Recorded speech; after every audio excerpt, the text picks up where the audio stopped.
ناظرین، آج ہمارا کلام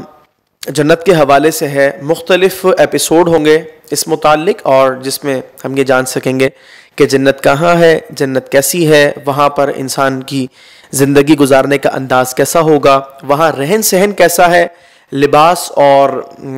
کھانے پینے کا جو معاملہ ہے وہ کس انداز سے ہوگا، جبکہ وہاں پر کوئی ٹیکس نہیں، کوئی پریشانی نہیں، بیماری کا نام و نشان نہیں، موت وہاں پر ہے نہیں، مستقل یہ زندگی ہے۔ اور اس میں نہ انسان بڑھاپے کا شکار ہوگا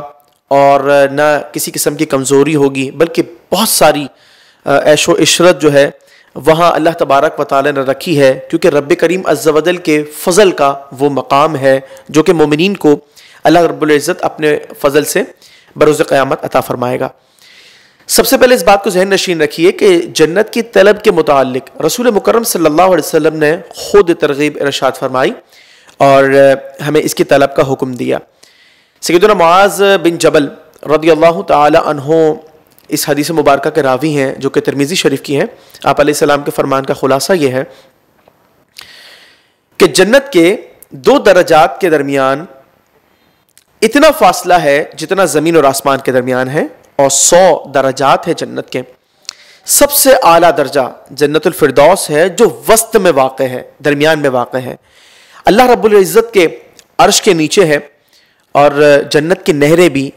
اسی فردوس سے نکلتی ہیں۔ جب بھی تم سوال کرو اللہ تعالیٰ سے تو فردوس کا سوال کرو۔ ناظرین، یہ جو حدیث مبارکہ کا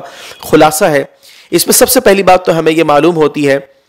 کہ رسول مکرم صلی اللہ علیہ وسلم نے فردوس کی طلب کے حوالے سے باقاعدہ ہمیں حکم ارشاد فرمایا،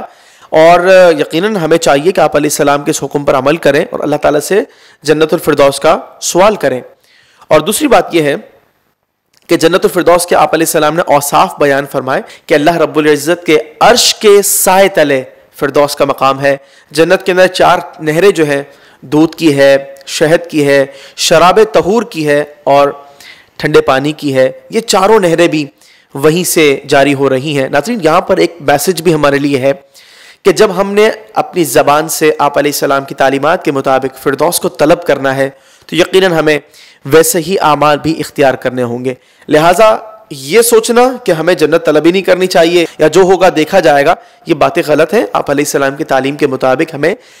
جنت کا سوال کرنا چاہیے، اور جنت بھی وہ جو کہ فردوس ہے، کیونکہ اللہ تبارک و تعالیٰ نے اگر اپنی رحمت سے اس دعا کو قبول کر لیا تو انسان کی زندگی میں ملنے والی سب سے بڑی نعمت وہ یہی ہوگی کہ یہ رسول کریم صلی اللہ علیہ وسلم کا پڑوس جو ہے اسے آخرت میں میسر ہوگا۔ اللہ تعالیٰ ہمیں فردوس کی طلب اور اس کے مطابق بہتر عمل کرنے کی توفیق عطا فرمائے۔